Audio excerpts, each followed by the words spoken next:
Hare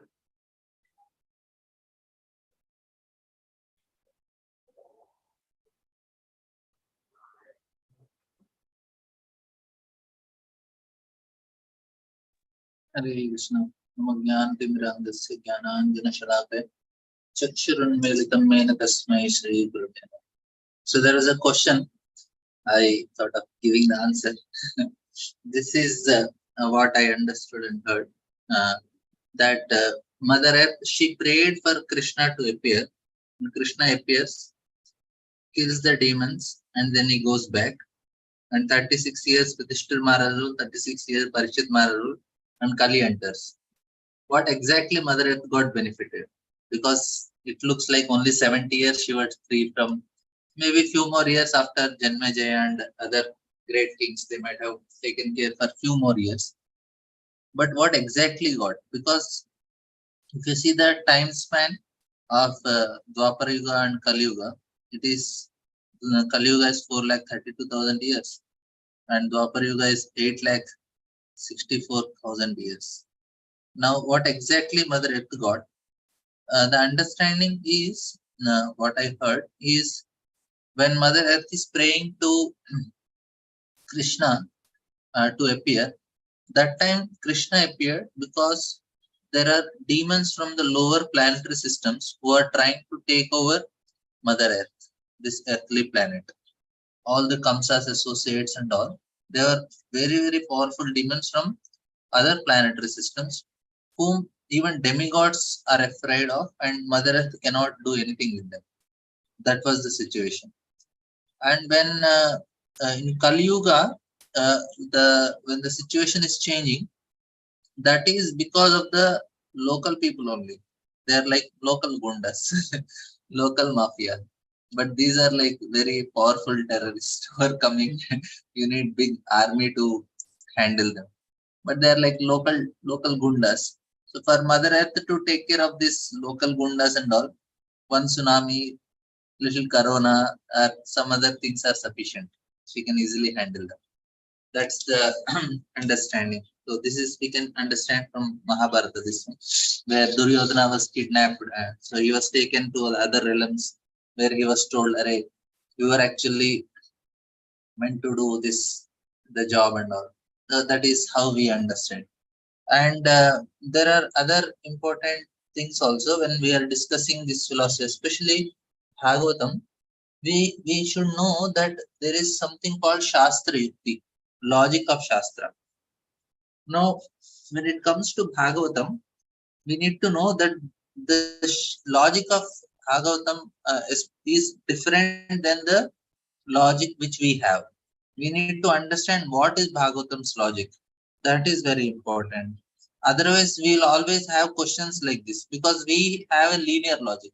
Linear logic means cause and effect. If this is there, this cannot be there. This is there, this cannot be there. Or this is the cause and this is the effect. That is how we think. Means we have a limitation in our thought process, but Bhagavatam is beyond our thought process. Say, for example, I can think to some extent in terms of making money or in terms of some scientific advancement and all. But there will be some scientists who are much more intelligent and their mental limits are so much, they can think to a very great extent. And there will be some other like Einstein or some other, they have very high mental limits. They can think to a greater extent. Like this Stephen Hawking, this fellow, he could think to such an extent that he was able to tell that the universes are coming like bubbles when water is boiled, bubbles are coming. Now he could reach his mental limits. He could reach to we can say what Bhagavatam is also saying. Universes are coming from the pores of Mahavishnu, like that. But there is a problem in this. Problem is what? We have different, like we have the gross body. It is the earth. If you see earth, it has a form, it has a shape. And water, it takes the shape of some other object in which it is kept. It is little subtler. And then fire and air does not have any form or shape. And then we have further, if we go, if we see space, it does not have fame. We cannot even understand also that. And then much more subtler is mind, and much more subtler is intelligence, and much more subtler is ego. Now, for us for a mind to understand what is more subtler than that, it becomes very difficult. And what to speak of chitta, and then this is all, and then there are the causes of this metal creation and something beyond that. Now, our logic has, that means our mind has logic to only this extent. We can think to, our logic is limited to the thought of our mind only. We cannot know something which is beyond our mind. Yatadhitam yatamati means we have limitation in our thought process. We cannot think more than that because it is so limited. Our brain is so small. Now, somebody say, "Oh, what a great imagination!" We can only imagine, but we cannot go beyond certain logic. Means our limits don't. There actually Bhagavatam's logic works, which is beyond our material logic, beyond linear logic. So Bhagavatam has its own logic. We should not. That's why many questions now will not get answers only. So I will just share some points with you. This is actually some of the notes. So there are few things which how to understand the Shastras and how contradictions are there, how to understand it. So first we'll come to this point. Why there are so many different religions? So the question is, Srila Prabhupada says religion is dharma of the soul. So at the religious level, people should have unity, because although everyone, they say that they are preaching the dharma of the soul, but still there is no unity. There are so many Islam, Christianity, Judaism. Why there is no unity? Like one time there is a conference of religious conference at United Nations. It was a conference organized in America. Many spiritual leaders are called. His Holiness Bhaktivinoda Maharaj also went. And then everybody came and spoke their own things. And then one Japanese reporter, he came to Maharaj and asked, "What do you expect from this conference?" And Maharaj wanted to say, "I don't expect anything," but to be diplomatic, Maharaj said, "Yeah, everybody is speaking about the same Lord, but in their own different ways and all." And this Japanese person says, "I am a Buddhist. According to me, there is no God only." Even that is also not common. So if soul's dharma is same, why there are so many religions? So Bhaktivinoda Thakur also says, if the soul has a nature and its nature should be one only, and why there are so many dharmas, Islam, Christianity, Krishnaism, Hinduism, Judaism, Buddhism? The reason he says, because the soul in this material world is conditioned. Only a pure soul will manifest true nature, no matter in which country it has been born and what conditions culture it is brought up. So this is the essence we need to understand and convey. And why we have so many things? Because why we are conditioned? What is this conditioning? Of course, this is the big topic. But conditioning is the sum of prejudice that we have, the anarthas, that will not allow us. Maybe in future sessions, I will explain how this conditioning happens tomorrow or day tomorrow. If we complete this, maybe in future sessions, I will explain what are these prejudices that are forcing us to think in a particular way. And everybody is thinking they are right only, and we start thinking in a particular way. When we understand that I am thinking wrong, then we want to know what Bhagavatam is saying as it is. Otherwise, what we do, we superimpose our own ideas on Bhagavatam, then we will not be able to understand. We have to accept as it is, knowing that what I know is wrong. That is the first thing. Because the subconscious programs are inserted into us, and we think according to this programming only. But when soul is free from all this prejudice, all these subconscious programs, it loves Krishna. He understands that God is Krishna and he is absolutely an all-engaging person. This is what when we free from conditionings come. And if we understand I am conditioned, the way I am thinking, the way my logic is not correct, then we understand what is Shastra's logic. That is called Shastra. You see, that is very important. What Shastra is, and especially for Bhagavatam. And how to get rid of this conditioning? Of course, this first part is another different topic only, but I will just take another section, because there are two ways of getting free from conditioning. We have to bring them to our consciousness and turn them off. This itself is a very big topic. We will not go into it, but there are other way of getting rid of conditioning is illuminating all these dark cellars of our subconscious mind with the light of true knowledge. See, this is the point. When I understand that my logic don't work here, then I start understanding what is Shastra's logic. This is very, very important for us, because Bhagavatam, what happens is we superimpose. Or how Krishna can be unfair, how he is behaving wrongly in Mahabharata, how he is doing this, how devotees are doing this.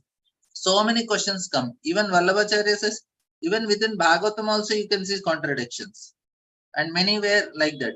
Now, how it is, why it is like this?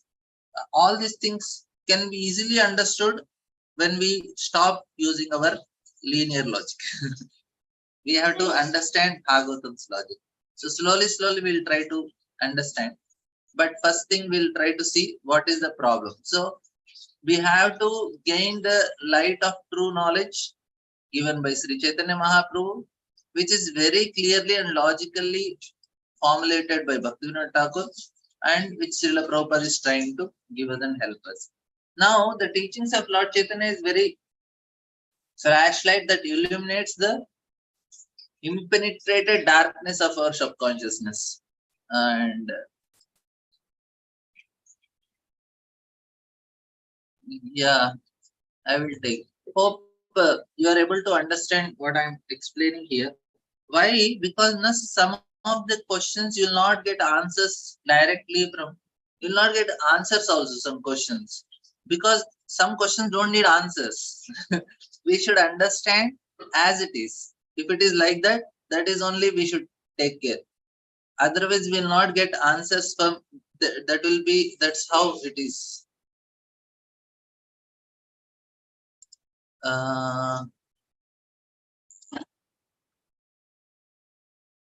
Yes, Mataji, you had some question. Hare Krishna, Prabhuji, Krishna is beyond conditioning and he is beyond all this logic, Prabhuji. But once in a while, he comes to the material world and he performs human-like pastimes. Like it is like it is for conditioned soul to understand something. So that is why we take Krishna's pastime in a conditioned way, no, Prabhuji. Like if he is God, then we will think, oh, it is all beyond my capacity he is doing. But the Lord comes here, he acts like a normal human. He does various pastimes and everything. In this, still Vrindavan is existing. Still the pastimes, that places are existing. So that is why we get confused now, Prabhuji. The linear thinking, because Lord is there, comes like a human now, Prabhuji. I want First, to know. Mataji, if you understand Bhagavatam, what Sukadeva Goswami want to tell, the main part of Bhagavatam is the first 35 chapters of 10th canto. To explain that, the whole introduction is 9 cantos. To explain what is absolute truth, we take it very simple. Oh, absolute truth is Krishna, and we discuss about Krishna. Whole Bhagavatam is telling. It is not like that. First, you understand what is absolute truth, then we'll understand what is Krishna. What happens is people think, oh, absolute truth is Krishna and we are talking about Krishna. No. First, you understand what is absolute truth. Absolute truth is Achintya, Sarvatita, Sarvascharya. No, Prabhuji, this is for devotees, Prabhuji. What you're telling is for devotees and who is in search. Generally, Prabhuji, people take the mistake, the pastimes of the Lord. No, Prabhuji, they comment on his leelas with gopis, especially with that is taking all his garments from the river, something like some Rasa Leela. All these things, Prabhuji, since it is given to the public, there is a high chance of they think Krishna in our like a human and they mistake. No, Prabhuji. I was thinking right from the beginning why such pastime should be given for the first. Like why should it be given? Because it can definitely it will be mistaken. No, Prabhuji. Yes. Now that's why we need properly to explain acharyas, gurus, because Prabhupada, Yeah, that is when for he told devotees, about Prabhuji. General, I'm asking. Like, general generally, people Mataji, watch. anyway, they are bewildered. We cannot, what we can do is preach little bit and try to help somebody. They're anyway bewildered in this material world by Maya. And they have Yeah, many, then many why ways of should Lord bewilderment. allow himself to be mistaken like this? Like, lust, they see him as a lusty person, and many people try to imitate him, and they also want so many women. So something like that is also going on, no, Prabhuji. We don't know how minds of people work. That is the desire of living entity to imitate the Lord. That is Oh. always there. And the Lord, what He is very kind and merciful, He will facilitate the desires of living entities according to their whatever karma and activities they are doing. This material world is created only for imitation of the Lord, and everybody imitates at a different level. And if God does not come and perform pastime, then there is no hope for some sincere people. To protect some sincere people, Lord has to come to do this. But there are scrupulous and mischievous living entities who will see the pastimes and imitate more badly. Yes, Prabhuji, that is Now, but going there on. is but the, to protect some sincere souls who want to come back to Him, Lord has to take that chance. He has to come and perform the pastimes also. So both will happen. If somebody will take advantage of it positively, someone will take advantage negatively. Now, because it is negative, but we cannot do anything. We have to only try to see. That's why whoever is some sincere soul will try to help them. If they are sincerely trying to get the answers, Krishna will arrange, somebody will come and give them answer. If they are mischievous and they have that mentality, then even Krishna also cannot do with them. They say, okay, you want to be foolish, let it be. He will continue to remain like that, and Krishna will help him to remain in that way. This is actually And Prabhuji, you said just now, you said coming out of conditioning, the knowledge is one, you can give knowledge to that people, no, Prabhuji. And we'll see practically that though we give knowledge, not everyone is taking up the knowledge and they're trying to come out of conditioning. Like, unless they have some shukruti, they're not ready to listen even the knowledge. So, how to understand this, Prabhuji? we what Vedas are doing. They are gradually elevating. Only to get a pure devotional faith, they need Sukruti. But gradual elevation, they don't need. If they go with the regular path, giving them some knowledge, then it is not that they need to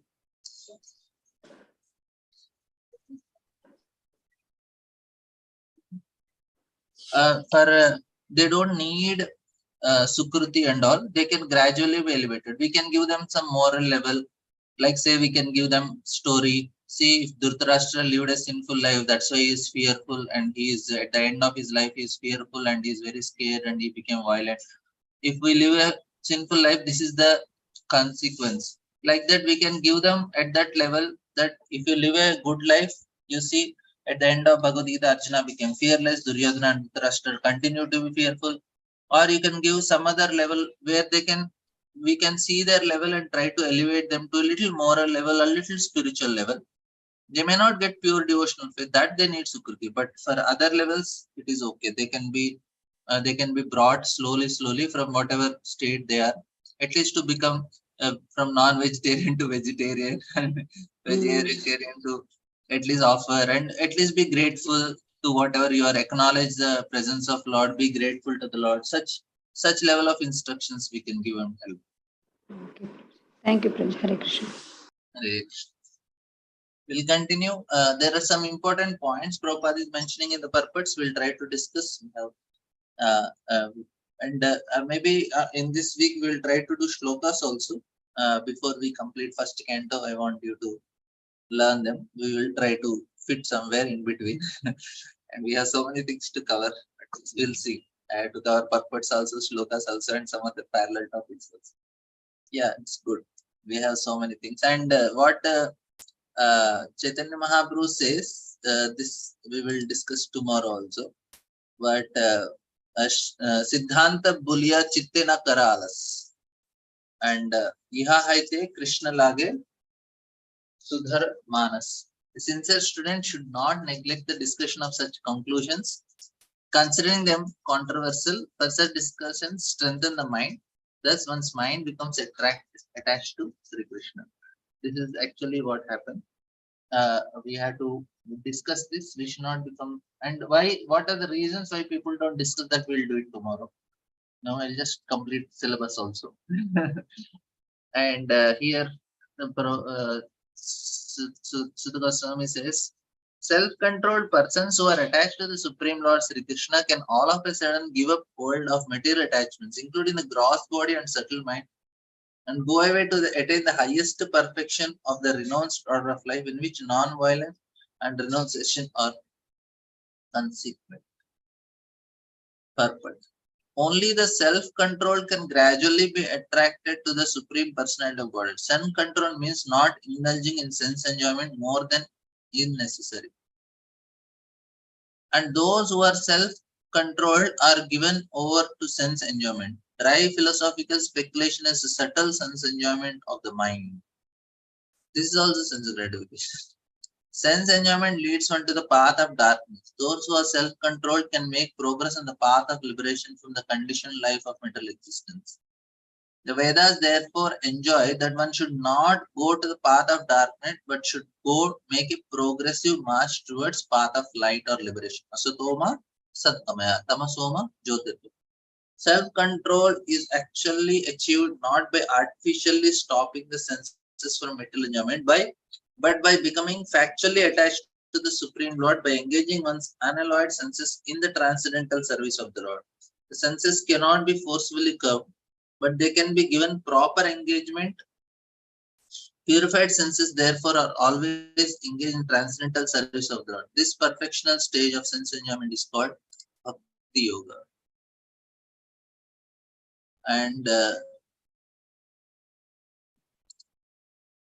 it says, so those who are attached to the means of Bhakti Yoga are actually self-controlled and can all of a sudden give up their homely or bodily attachment for the service of the Lord. This is called Paramhamsa stage. Hamsa or a swan accepts only milk out of the mixture of milk and water. Similarly, those who accept the service of the Lord instead of charity or matter is called Paramhamsa. They are naturally qualified with all the good attributes such as prideless, freedom from vanity, non-violence, tolerance, simplicity, respectability, worship, and sincerity. All these godly qualities exist in the devotee of the Lord spontaneously. Such Paramahamsas were completely given up to the service of the Lord are very rare. They are very rare even among the liberated souls. Real non-violence means freedom from envy. Yeah, this is very important. How envy comes? What is the connection with enjoyment? See, here the point is, if we want to enjoy in this material world, automatically envy comes. Why? Because some person is enjoying more than me and he has much better facilities, he has much more qualifications, talents, or so many other things. So he is more intelligent enough to acquire more enjoyment. I want to enjoy, but he is enjoying bigger house, bigger car, and beautiful wife, and other things, bigger gadgets and all. Now he is enjoying more. That means I am lacking because I want to enjoy, and automatically it leads to envy. But professing real non-violence means freedom from envy. In this world, everyone is envious of his fellow being. But a perfect Paramahamsa being completely given up to the service of the Lord is perfectly non-envious, because he is doing service to the Lord means he is not interested in enjoying in this world. He is interested in service of the Lord. That's why he is non-envious. Otherwise, if we want to check whether we are envious or not, to the degree we want to enjoy in this material world, to the degree we will be envious. He loves every living being in relation with the Supreme Lord. What happens is, if we don't see in terms of Lord's vision in this world, if we are seeing the way we are seeing, it's a dream. From Lord's perspective, this world is a dream because it is temporary. Now, if somebody is getting a bigger dream, he is having a much more bright, colorful dream. My dream is not so colorful. Then there is envy now. But from Lord's perspective, we see, oh, it's a dream only. Somebody is getting a bigger dream, I am getting smaller dream. What is there to be envy? It's all material. It's a dream state. We will not be envious of somebody. You ask in the morning, what type of dream you got? Oh, you are getting such nice dream. We will not be from Lord's perspective. When we see from our perspective, then we become envious. Array, he's having a big thing, he has a big thing. That. Now it says he loves every living being in relation with. See, this is what? In relation to the Supreme Lord. That is very important. Real renunciation means perfect dependence on God. Every living being is dependent on someone else because it's so made. Actually, everyone is dependent on the mercy of Supreme Lord, but when one forgets his relation with the Lord, he becomes dependent on the conditions of material nature. Renunciation means renouncing one's dependence on the conditionings of material nature and thus becoming completely dependent on the mercy of the Lord. Real independence means complete faith in the mercy of Lord without dependence on conditions of matter. This is what Arjuna could get, that real independence. He started depending. Real freedom, real independence means complete faith in the mercy of Lord. This Paramahamsa stage is the highest perfectional stage in Bhakti Yoga, the process of devotional service to the Supreme Lord. And this, for Rishis, we are as powerfully, pure, for Rishi, who are as powerfully pure as the sun. I shall try to describe to you the transcendental pastimes of Vishnu as far as my knowledge allows. As the birds fly in the sky as far as their capacity allows, so do the learned devotees describe the Lord as far as their realization allows. This is the point I wanted to explain, that we have a limitation in way we think. Our logic has limitation, but Lord is beyond logic. So some of the questions we cannot get answers only because this is beyond our own understanding of logic. How can something is like there is a description of creation. Mahavishnu is glancing on Mahatattva, and then another description says the universes are coming from the pores of Mahavishnu. Now two things are parallelly told. Whether he's glancing on Mahatattva and Mahatattva, the golden egg is formed and universes are coming from that, or whether it is from the pores of Mahavishnu.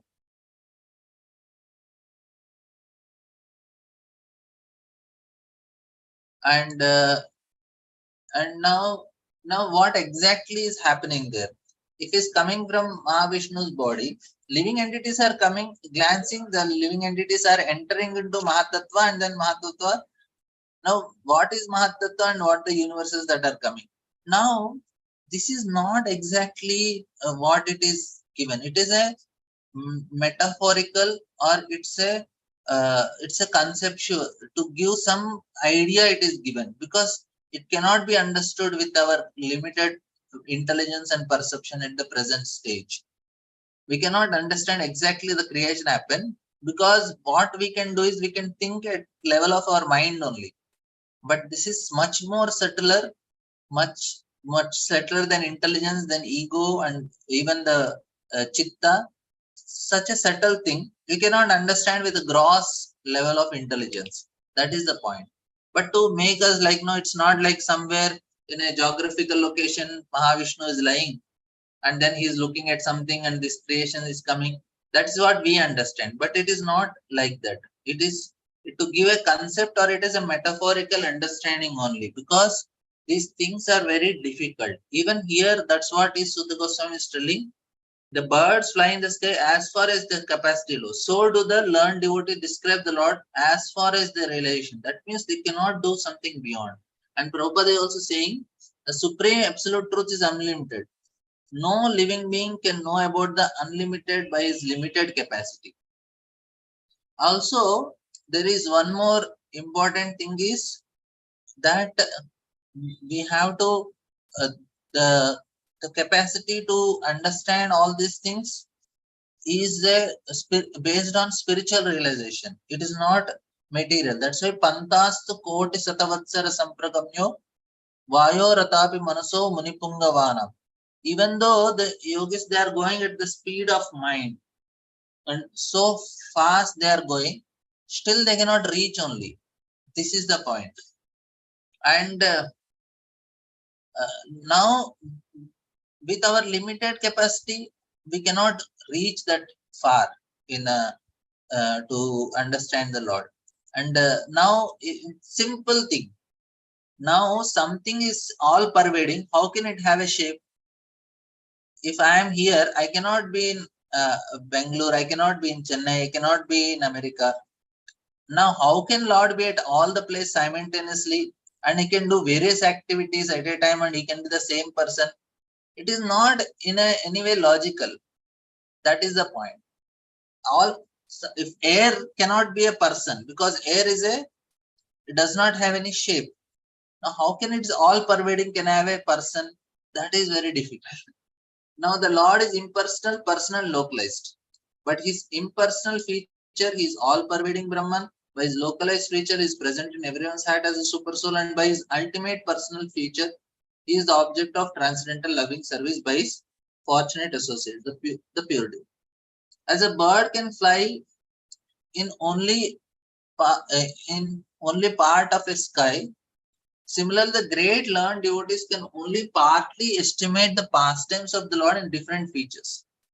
Srila Sudha Goswami has rightly taken this position in describing the pastimes of Lord as far as he has realized. Actually, only Lord himself can describe himself, and he is learned devotees also can describe himself as far as Lord gives him the power of description. And there are so many other things also to be understood. We will further in further sections.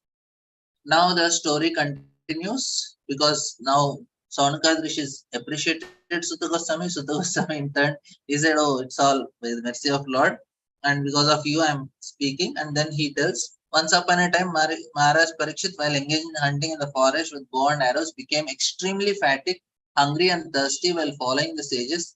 While searching for a reservoir of water, he entered the hermitage of uh, the well-known Shamik Rishi and saw the sage sitting slowly with closed eyes. But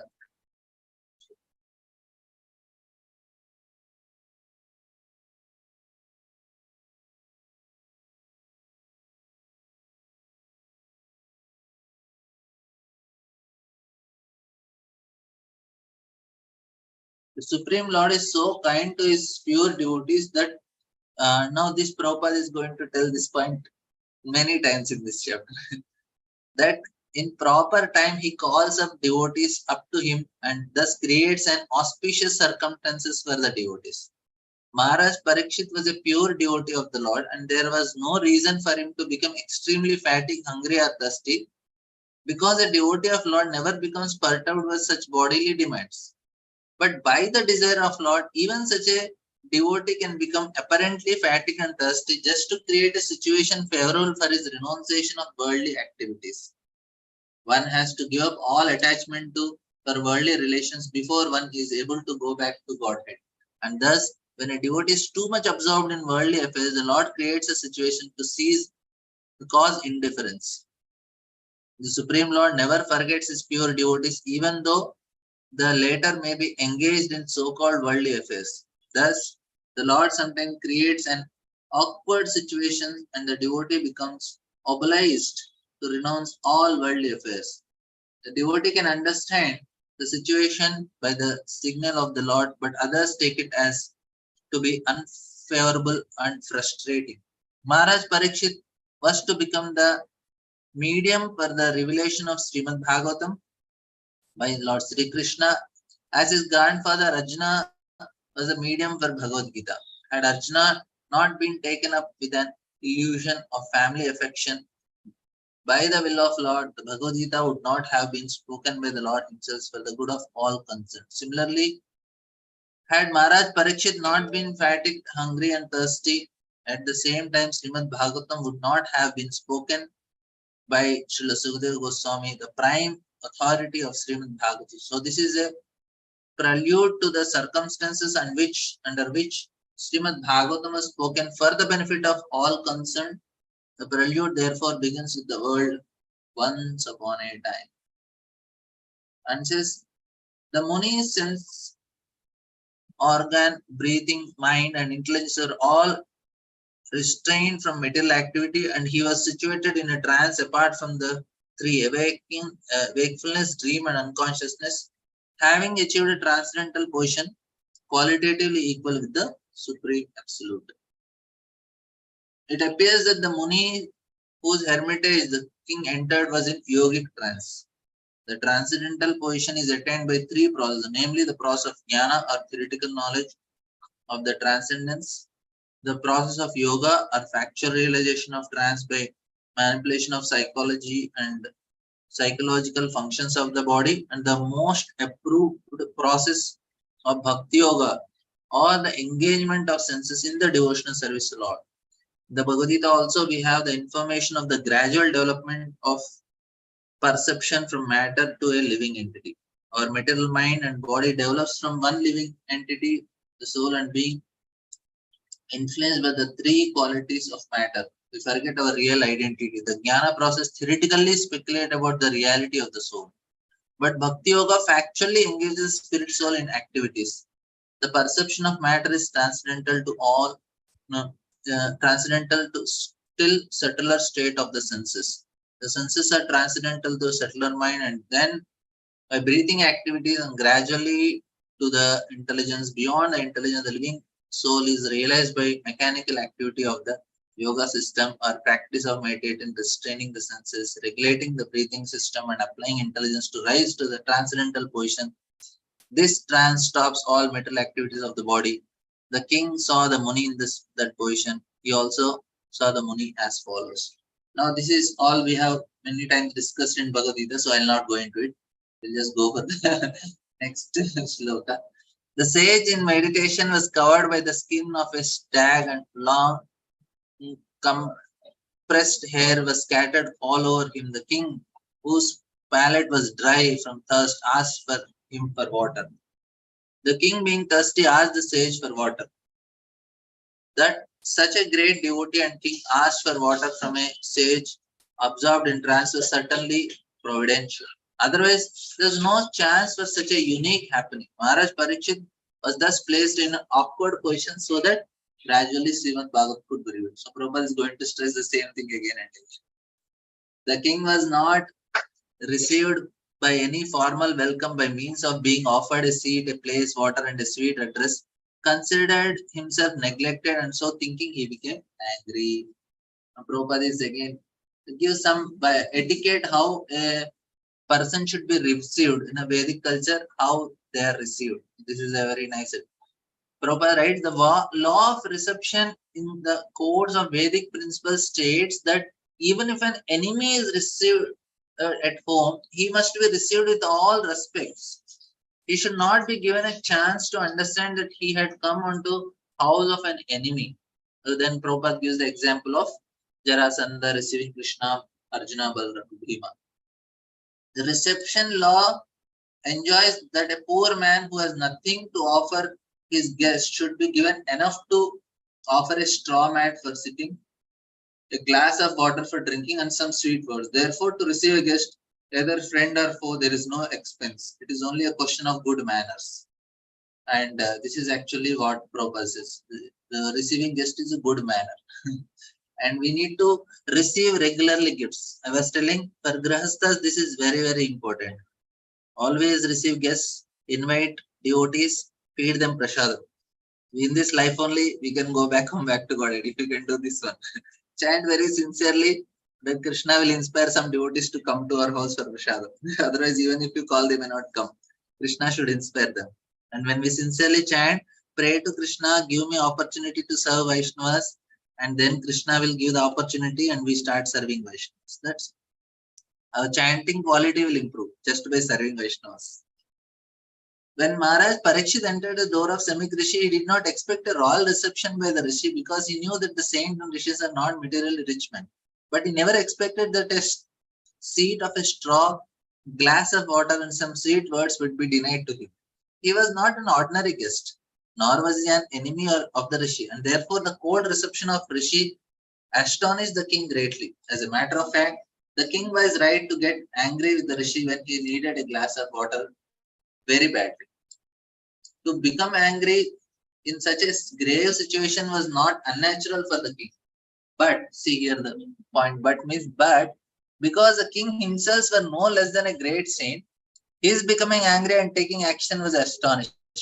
So it must be accepted that it was an ordained by the supreme will of the Lord. The king was a great devotee of the Lord, and the saint was also as good as the king. But by the will of Lord, the circumstances were so created that they became ways of kings becoming unattached to family connections and governmental activities, and thus becoming a completely surrender souls onto the lotus feet of the Lord. The merciful Lord sometimes creates an awkward position for his pure devotees in order to drag the devotee towards himself from the mire of material existence. This is Lord's mercy only for all of us. and uh, and he says, but outwardly the situations may appear to be frustrating the devotee. The devotee of Lord is always under the protection of Lord in any condition, frustration or success. The Lord is a supreme guide for the devotee. The pure devotee therefore accepts all conditions of frustration as blessings of the Lord. And he says, O Brahmana, thus the king, due to the circumstances of extreme hunger and thirst, unprecedentedly directed his anger and envy towards a Brahmana sage. Unprecedented. So it is not expected by such sage. And Prabhupada writes, for a king like Maharaj Parikshit to become angry and envious, especially towards a sage and Brahmana, was undoubtedly unprecedented. The king knew very well the Brahmana, sage, children, women, and old men are always beyond jurisdiction of punishment. Very important. Similarly, the king, even though he commits a great mistake, he is never to be considered a wrongdoer.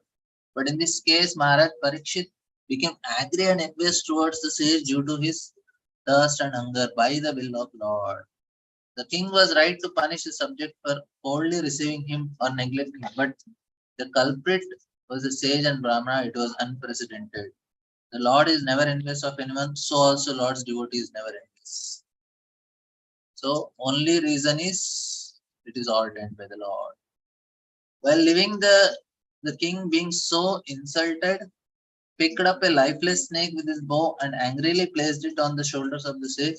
Thus he returned to his palace. Oh, tit for tat. He was never accustomed to such silly actions, but by the will of Lord, again and again, Prabhupada telling the same thing. And Maharaj Parikshit is doing like this. And then, while returning, he began to contemplate and argue within himself whether the sage was actually being in meditation with senses concentrated and eyes closed, or whether he had been uh, being trance just to avoid receiving a lower Kshatriya. This is another point. So we'll just do this. The king, being a devotee of, did not approve his own action, and thus he began to wonder whether the sage was really in trance or just pretending in order to avoid receiving the king, who was a Kshatriya and therefore lower in rank. Repentance comes. This is a very nice point. Repentance comes into the mind of a good soul as soon as he commits something wrong. Sri Rachana Chakra Thakur and Jiva Goswami do not believe that king's action was due to his past misdeed. The arrangement was so made by the Lord to call the king back home, back to God. And this is what we have discussed. Prabhuji was discussing Krishna Chakra commentary, so I will not repeat it. And we'll do two last verses. The sage had a son who was very powerful, being a Brahmana's son.